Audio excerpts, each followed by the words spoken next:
Hey guys, and welcome to the Boldly Ambitious podcast. We're your hosts. I'm Liddy. And I'm Hazal, and this is a space for the ambitious girlies chasing big dreams and building bold lives. And in today's episode, we're diving into a topic that we both know too well, which is figuring out your priorities and setting goals that actually make sense in your 20s. So many of us are juggling too many dreams, and because we want to do them all, we end up in decision fatigue. We don't want to choose wrong, so we end up not choosing at all. And society puts this pressure on women to have it all figured out in their 20s, their love life, their finances, their appearance, their job. But what if we reframed our 20s from getting it all right to figuring out what's right for you? So let's jump straight into it. Why do you think our generation has this intense pressure to have it all figured out in their 20s? I feel like it's such a big topic at the moment, I think. Like be young and free because YOLO, but also if you don't get your life together now, you're gonna have a miserable life in 10 years time. Yeah. So I guess if I kind of think of it from the perspective of ambitious women in their 20s, there are just so many opportunities and possibilities available, especially in the Western sphere of things. We're not like our parents' generation who or even our parents, where the only two options were, work a 9 to 5 or get married and have kids. Yeah. There are so many things you can do, so many possibilities. If you want to travel the bloody world for like 2 years, you can do that. If you want to settle down and have 6 kids by the time you're 25, you can do that as well. If you want to do a master's, a PhD, and really push yourself academically or even professionally, you can do that. Mm-hmm. If you want to do all these 3 things at once, you can do that as well. So I think because there are so many options, so many pathways, it kind of bears the question, which option do I take? Like, it puts so much pressure on you, which option do I take that I will not regret? Regret. Yeah, exactly. You don't want to regret. You want to make sure that you're making the best decision for yourself. But how do you know how to make the best decision? I've only been living for 20 years. So yeah, I think it comes down to the many possibilities and opportunities, which I'm not complaining about and we're really lucky to have, but it does end up putting you in that type of situation. What do you think? I also think social media comparison culture is a very big one. We are seeing everyone's lives in fast forward and we're seeing everyone's highlight reels and all their wins and their successes. And as humans, naturally, we're going to compare ourselves to them and we're going to want to achieve everything else they're achieving as well. So, we're seeing these 22-year-olds that are multi-millionaires and it makes you think, surely I can do that too. And I think that's why we're in this position where when you see people on social media having the children and the family, but also traveling and also having really successful jobs and also making lots of money, you're like, if they can do it, surely I can too. Mm-hmm. And I guess because social media is such a highlight reel, we forget that things aren't as that, it's not that straightforward. Maybe someone appears, not saying you can't do multiple things, by the way. As multifaceted individuals, we're very big on, work-life balance. And if you want to be more than just one thing, you can. But what people won't show you is the sacrifice behind that, the trade-off behind that as well. There's a big trade-off to trying to balance so many different aspects of your life. And I don't know, sometimes we think we want these things and then when we get there, we're like, oh, this is how it really is. So yeah, social media is a highlight reel. And I guess you forget that when you're scrolling and comparing. And I think I just want to touch on what you highlighted there, which is we don't see the behind the scenes. And I think that's such a big part of it as well, because you might think that one person has it all figured out, but you don't see the team of 20 people helping them out. You think they're one individual because it's one page, but there could be, like I said, 20 employees helping them, whether it be with their channel or their business, that's helping them grow this thing to a multi-million-dollar business, for example. Yeah, even taking those extreme examples out of it, just a regular person that you see online that looks like they're doing really well academically, or they may look like they're doing really well professionally, you don't see the behind the scenes. Yeah.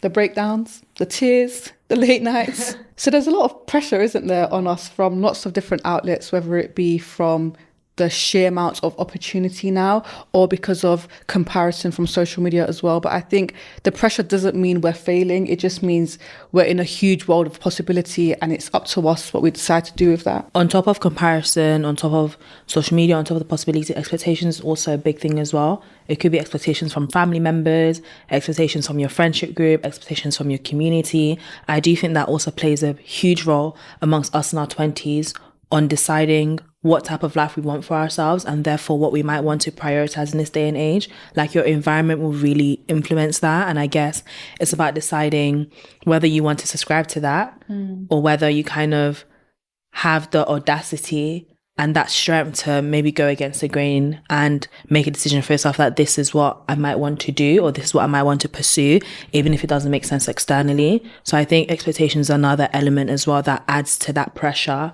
of us trying to figure out, what the hell am I doing in my 20s? Yeah. So then how would you say you actually go about figuring out what's right for you when you are so overwhelmed? When there's so much external noise, it can be very difficult to listen to your own voice and what you want sometimes. But I think you have to just start off by defining what your core values are and what really matters to you, so that you don't end up chasing a goal that society has set for you, but instead you end up chasing the goal you actually want for yourself and for your life.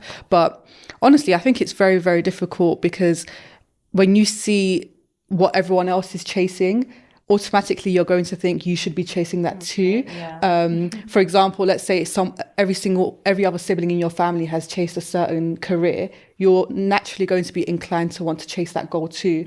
But you need to be very, very strict with yourself and maybe sit down, grab a pen and paper, and disciplined, and just write down what actually matters to you and what you want your future to look like, whether that be from a perspective of your career, your finances, your family, and then figure out, how do I get there and what path do I need to take to get there. And for those of you who may be in like the early stages of that, what are my core values aspect of things, to kind of figure that out, I always say, like, exploration and discovery is the pinnacle for that. You're not going to know your core values or what you like or what you don't like if you never leave your house. And whether for you that looks like work experience, depending on your age, or whether for you it looks like a placement year or internship, or trying out different jobs, different side jobs, to kind of, you know, have that character development when you put yourself out there, or when you do things that are beyond your comfort zone.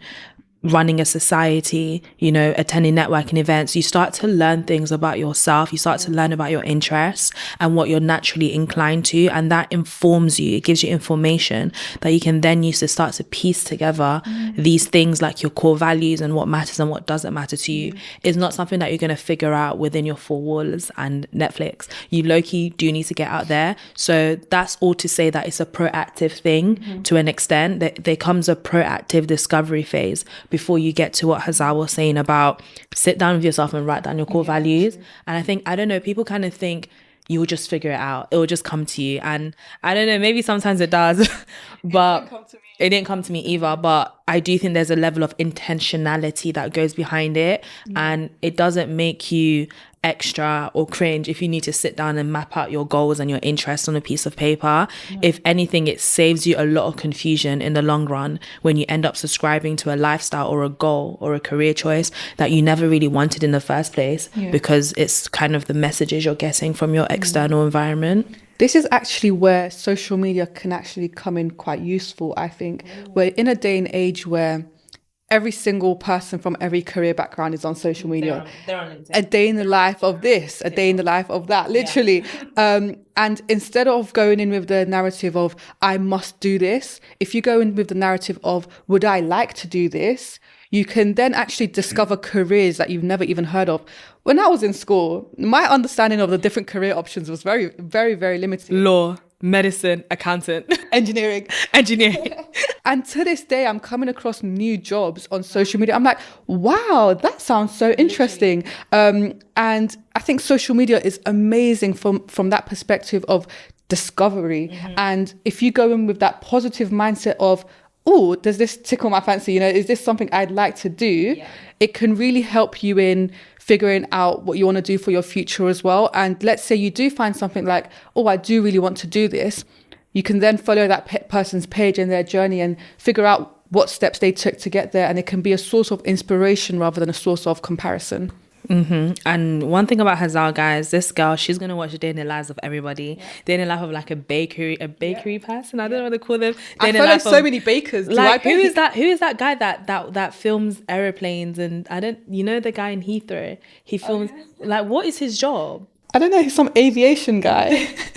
But yeah, no, I really love the fact that you said that. And if you're not a TikTok girly, Instagram girly, day in the life type of person, what I did was I just went on LinkedIn and I looked at people who were kind of living lives that I may be interested in, or doing career options I may be interested in. And on LinkedIn, you kind of see people's career trajectory. So where they worked 5 years ago, and then 4 years ago, and then 3 years ago, where they studied, what they studied. And if you do that with enough people, you start to gather information and start to have an idea on what might tickle your fancy and what you might want to pursue. Yeah, and you might think, this is like stalking or it's weird. It's not, guys. Everyone does this, and it's the ambitious ones and the ones who are determined, who will go that extra step and figure out, get all the information they need from different sources. At the end of the day, a lot of us aren't going to get spoon-fed information, but when we don't have a blueprint to follow, so we need to create that blueprint ourselves. Yeah. And can I just add, I know that what we said was quite career focused, but for those of you who want other things we may not even have mentioned, you want to travel, gap year, you want to see the world, or maybe you want to settle down and have kids, whatever that looks like for you, there is still exploration and discovery. You can probably find Facebook groups or communities where you can go to these places and speak to these people and see their experiences and how things have been for them. So a few questions for you guys to think about as someone who is super practical and likes to break things down. Take it as homework for the ambitious girlies. What excites me? What drains me? What have I done before that makes me feel proud? I feel like that's a really important one. Does this align with what I care about? And last but not least, does this move me closer to the woman I want to be? Yeah, I think that's a really good one. Yeah. If you're enjoying this episode, make sure to leave a 5-star review on all the audio platforms, and also make sure you like and subscribe on our YouTube channel. Okay, so let's say you have 10 ideas that you really, really want to do. How do you know which one to focus on? I don't. You definitely don't. I actually don't. I'm actually not the best. I am the worst person to ask this question to. Because you know what? I'll try to do all 10. And then you'll be what? Overwhelmed. No. Let's try that again. Burnt out. Yeah. Yeah, no, this is definitely something I'm trying to improve on. Vicious girlies on a journey. But when I am good at doing this, the way I kind of narrow things down is definitely based off of urgency, kind of what needs to be done imminently and what can wait. And I guess if you're not necessarily, I think if you're a student, it's easier to categorize this because you have those explicit deadlines of coursework, homework, exam season. Things are a bit more structured. Oh, how I miss being a student. For those of us who are out of that sphere, it could be career-based for you or other priorities you have in your life. It's kind of based off of urgency. And when I say that, I mean, for example, as someone who's a first year medic, property investor, content creator, there was a point in my life where I had lots to do. I was trying to get onto the property ladder. I was also trying to settle into work. I was also trying to create content, but also be present for my friendships and relationships.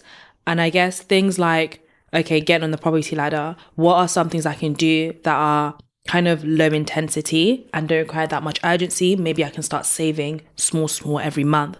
Things like my relationships and my friendships, where can I slot in time for that around my full-time job? Is it urgent? If it's like a birthday or a special event, then I need to give that my priority. I need to slot that in. But if it's like a catch up, maybe that can wait for a few weeks or a month. That's how adulthood is. Whereas my 9-to-5 job that requires more attention to me, that's more imminent. It's happening regularly. So that is something that I will naturally prioritize a bit more. So I guess urgency is based off of how quickly does that thing need to happen? How consistent is that thing occurring? Content creation, I'm trying to do it every week. So that's high on my urgency list or my priority list because it's something that I'm consistently wanting to give myself to. So I think it just depends on how important things are, how urgent things are. If something is timely or if something is significant, then it begins to shift how your life looks on a weekly or monthly basis. And that's what begins to formulate what you are naturally prioritizing in a given year or in a given month. I think all ideas are valid, but not all ideas are urgent. And that's a very important differentiation, that's a big word, to learn. And how you can figure this out is, even though I'm still trying to figure out myself, what's helped me is thinking about, number one, what makes the most sense with your current skill set? Like, are one of your goals just completely out of the blue and something you need to spend a lot of time trying to figure out? And that's not necessarily a bad thing, but you might want to start off with something that you have a greater skill set on. And even before that, I'd say you should definitely prioritize your ideas based on passion. What are you the most passionate about? Which one of your ideas keeps you up at night? Which one has the highest energy return for you? So you can definitely start off by putting those at the top of your list, and then you can prioritize the rest of your ideas and dreams based on your skill set and what makes most sense in the season of life you are in right now. For example, if you want to travel the world for 6 months, but you're also doing a full-time degree, that might not necessarily be possible, but you can maybe adapt that dream. For example, travel when you have time off during your degree, or you can also put that to the side and travel for 6-12 months after you finish your degree, for example. So you need to figure out, what are you the most passionate about? What makes the most sense with your skill set? And what makes the most sense with the season of life you're currently in? That's so important. And one thing I really like that you just said was you might need to adapt a dream. Adapting a dream doesn't make you a failure. Oh, it that's really good. doesn't. It's okay for you to have come in with one idea and then to slightly adjust it towards the end, especially as people who, I think when we entered our medical careers, for example, we were very binocular vision. We were like, this is what we want to do, only this. Did you get? But I guess as life has gone on, we've allowed ourselves to evolve. We've given ourselves permission to adapt, not just within ourselves, but simultaneously our dreams as well, so that we can continue to live authentically and in a way that ensures we can be happy. So if adapting your dream makes you feel like a failure or makes other people around you judge you, but it's at the expense of your happiness, then do it. Not even at the expense. If the reward of it is your happiness, then it's so worth it. So be okay with adapting your dream in order to fit in those 10 ideas or 10 goals you have in a way that makes the most sense with you. You may have come in with 10 ideas, but as you go through the list, or as you reflect on what me and Hazal are saying, you end up with 5. Or you end up with like, okay, 3 I can do this year, 2 I've moved to next year, the other 4 I'm gonna think about it. That's perfectly fine. Like, you don't have to have it all figured out. And I think adapting a dream actually, I think, is a positive. By changing a dream to make it more in tune with what aligned with your core values and passions now, is actually a positive thing, because like you said, with the example of our medical degree, as we went on with the degree and we learned more about the degree and ourselves, we were able to, use more information when figuring out what our dream is. To pivot accordingly. Exactly. And I also think, like you said, shelving a dream and putting it to the side for months, years, is not a bad thing. You can always come back to it in the future. We have so many more years ahead of us. Not everything has to be done in your 20s. And I think that's also something that's really important to remember. Even though it's easier said than done, as an impulsive perfectionist, it is something I still struggle with. Yeah, like hitting 6 figures in your 20s, buying a house. But not even that. I think shelving, what you said about shelving and adapting the dream, I still struggle with that, because I think when you're a perfectionist and you hold yourself to a really high standard, you accidentally, for some odd reason, associate with failure, and sometimes there can be shame attached to it as well. So I think it's just about unlearning that continuously and improving yourself and your mentality towards that. And also working on one dream or one idea and perfecting that can then open up doors to make it easier to achieve your other dreams.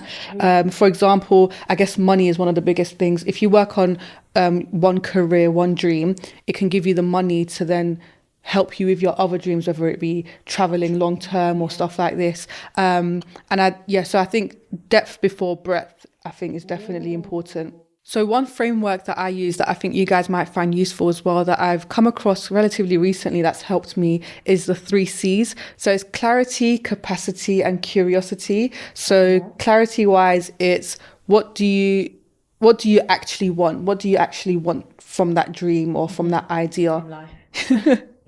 Capacity is, what can you realistically commit to, not just in your dreams and in your head, but realistically, what can you commit to?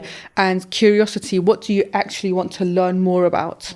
So touching on the point that we kind of just discussed regarding how even till this day, sometimes I do kind of associate pivoting with failure or shame. Why do you think there is that kind of attitude towards pivoting that is associated with failure? I think in general, we assume that especially if you've announced you want to do something, if you've put it out in the open, especially on social media or with your friends and family, you've said you want to do something. If you then end up not doing it, not following through, it must have been because you couldn't. It must have been because you either didn't have the skill set, you're incompetent, or you didn't have the ability to do it. And I think we always naturally think the worst, unfortunately. So especially other people, you don't want other people to assume that, you know, you said you're going to do this degree or you're going to follow through with this business idea and then you didn't. It must have been because you tried and you couldn't get in, or you couldn't scale that business. You know, you're not allowed to just change your mind. This kind of feels personal. I'm gonna need you to calm down a bit. But it's true. Maybe we also do that to ourselves. We don't allow ourselves to change our dreams because we feel like we're changing the dream out of a fear of not being able to do it, rather than just changing your mind. Yeah, it's like you're not allowed to change your mind, especially as ambitious women. I do think sometimes we associate ambition with resilience and not giving up, which rightfully so to an extent. Ambition does require that. But sometimes that resilience and not giving up can be applied in a negative way.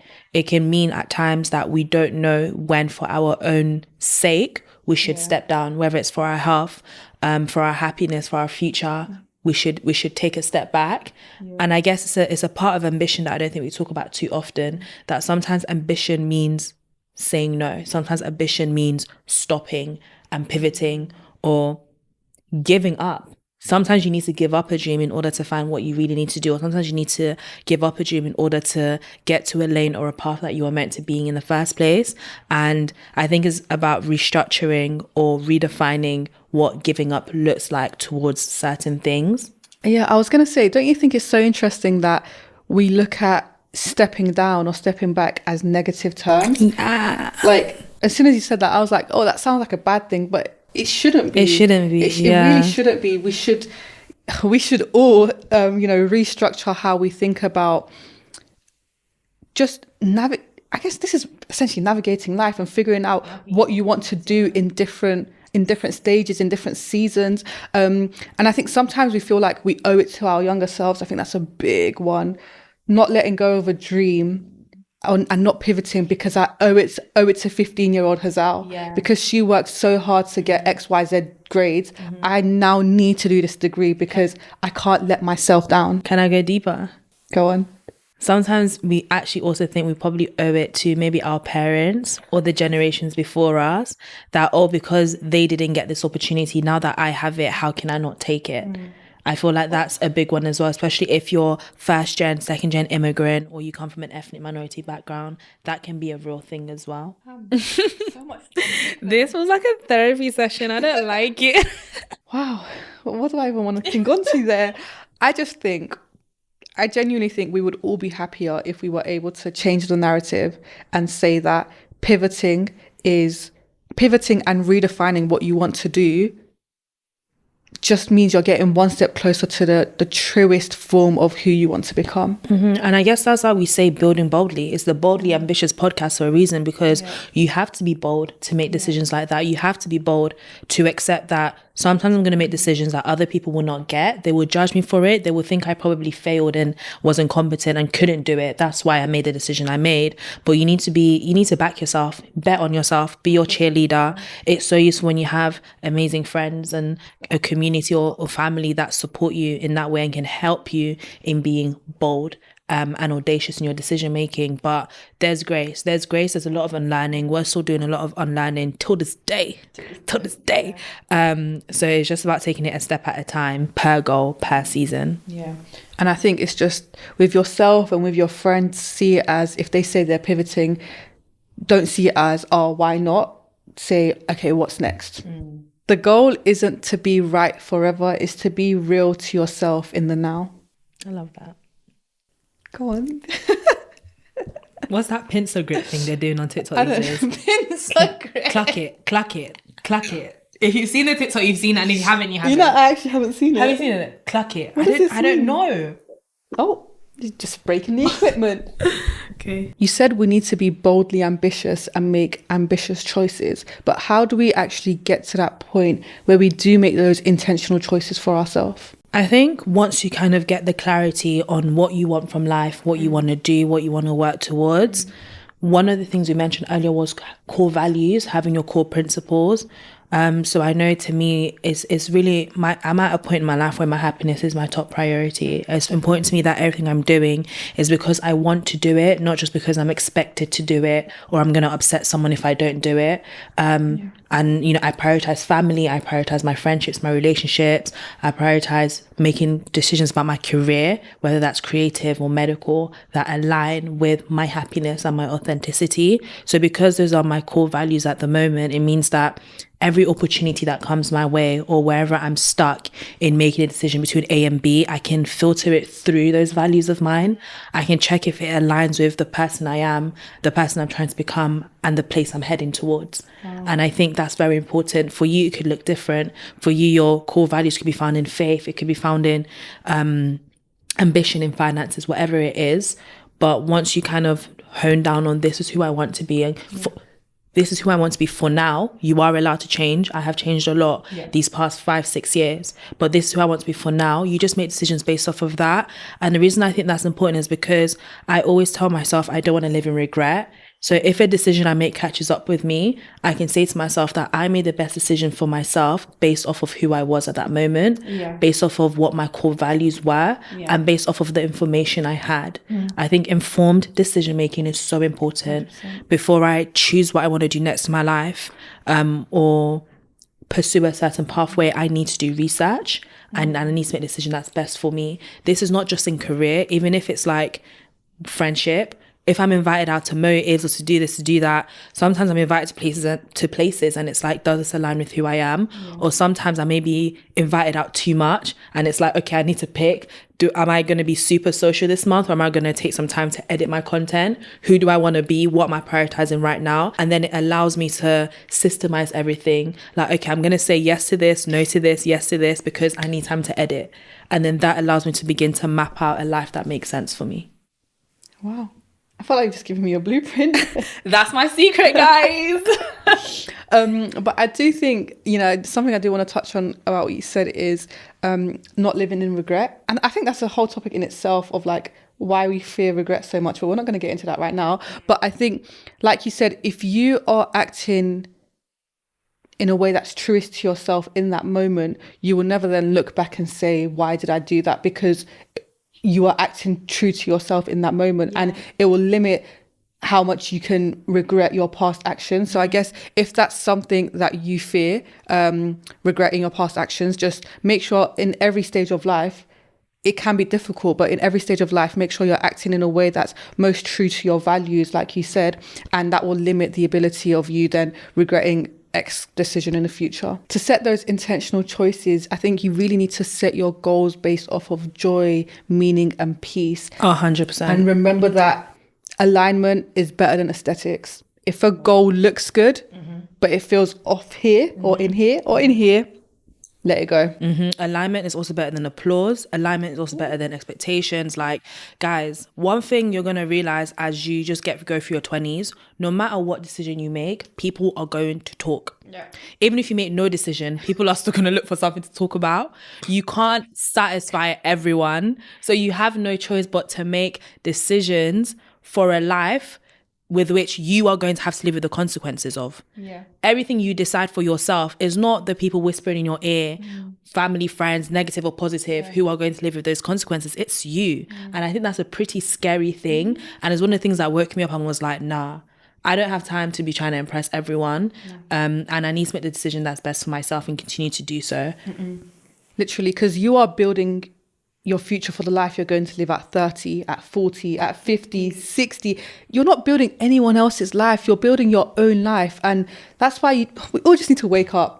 We're not living for others, guys. We're living for ourselves, genuinely. So now we're going to go into the dilemma section of the podcast, which I'm so excited for. So over on our Instagram, we will be posting a link where you can submit anonymous dilemmas in regards to upcoming podcast topics we have. We really want to know what the girlies have been struggling with so we can get into it. Should we get into today's dilemma from our ambitious girlies? Yes. She said, "Hey girls, I love the podcast and I've been trying to be more intentional with my life lately, but I keep running into the same problem. I feel like there's this invisible timeline I'm struggling to meet. Like I should have a thriving career by 25. I hear it. Be in a serious relationship. I hear it. Have my finances figured out. Maybe even be thinking about property or starting a business. Fine. So there's a lot of things she wants to do. I have so many goals, but I constantly feel behind. If I focus on one thing, I feel guilty for not progressing in another. It's like I'm always running out of time, even though I know I'm still young. How do I set goals that make sense without feeling like I'm falling behind in life? Wow, this is a loaded... She speaks for the masses. She speaks for the masses. Yeah. And I think as ambitious women in their 20s who kind of want to do everything and we believe we can do everything and why can't I do everything and handle everything at once, I think it's not every goal that's meant to be for every season. I wouldn't see it as you can't have that thing or you're not good enough to have one thing and not the other. I would see it as in some seasons of life, it's just not your time to acquire all of those blessings at once. Perhaps you wouldn't be able to handle it.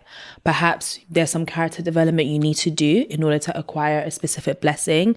Perhaps you need to build the capacity for it as well. Sometimes we pray and we request multiple things, but if all those things came at once, maybe you wouldn't be able to take care of that blessing in order to sustain it. Maybe it'd be fleeting rather than long-term and sustainable. And I say that because where our creative career is right now, we said this to each other the other day, if we had some of the opportunities that we have today, whether that's PR trips or sponsorships, if we had it maybe in first or second year of uni, I don't think we wouldn't have had the character development and the capacity to be able to honor those blessings and make it sustainable and genuinely beneficial. Honestly, if the money that we've been able to save for property, for example, if I had acquired that money before university, I would have splashed it. Honestly, I would have gone on holidays. I would have bought designer bags I don't even like. But I thankfully, it happened a few years later on when I knew how to budget, when I had the character to be able to handle those finances. So sometimes if we haven't gotten everything we want in a specific season of our life, it's not that we're behind, it's not that we're not ambitious enough, it's not that we're not working hard enough. Sometimes it's just not the time for a certain blessing. And when that blessing does come, whether it's the property or the thriving relationship or the thriving career, you will understand why it had to happen at the time frame within which it did. So be patient with yourself and be patient as well with just how things unfold in your life. And I also think try and reflect on where this timeline is coming from. Like, are you comparing yourself to your siblings, your friends, your family members, people online? And just remember that the people you are comparing yourself to, you only see what's shown on the surface.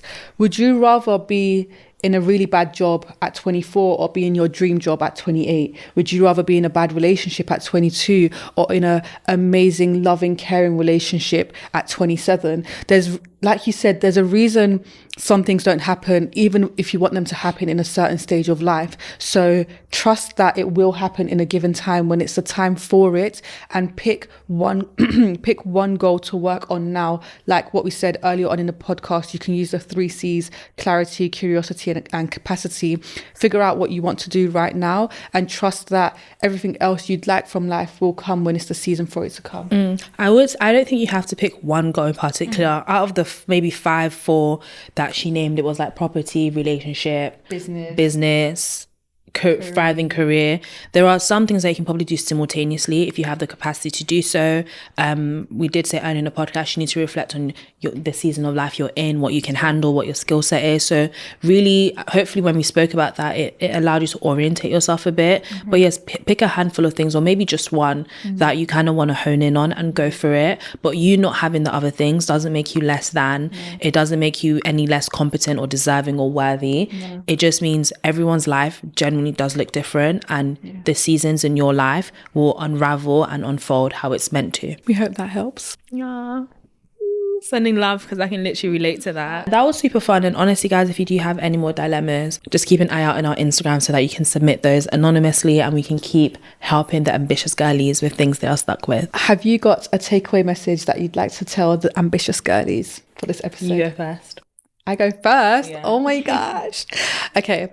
So dear ambitious girlies, even though it can be very difficult, The main thing I'd like you to take away from this episode is to just always be true to yourself, whether it be in the actions you are doing, whether it be the goals you are working towards. Just remember that if you are always true to yourself, you will never really have that feeling of regret, or it will limit how many times you feel that regret feeling, because in every season of life, you are acting true to yourself. Love that. I think for me, it would be keep pulling the thread and see where you end up. Curiosity is honestly one of the best characteristics you can have. Good curiosity. And just consistently going for what you want, consistently going for what brings you energy, consistently going for, what you're passionate about in different sectors and seasons and decisions. And eventually you do end up where you're supposed to. It's an active process. And curiosity is needed. So keep pulling that thread. Don't give up and trust the process. And with that, thank you very much for listening to another episode of the Boldly Ambitious podcast. If you guys are listening on audio platforms, please leave us a 5-star review. And if you guys are watching visually on YouTube, please go down below, hit the like button and subscribe to our channel so you don't miss another episode. Make sure you share this episode with all the ambitious girlies so that we can all build and grow together. Make sure you follow us on all our social media at Liddy and Hazal, and we'll see you in a new episode next time. Bye. Bye.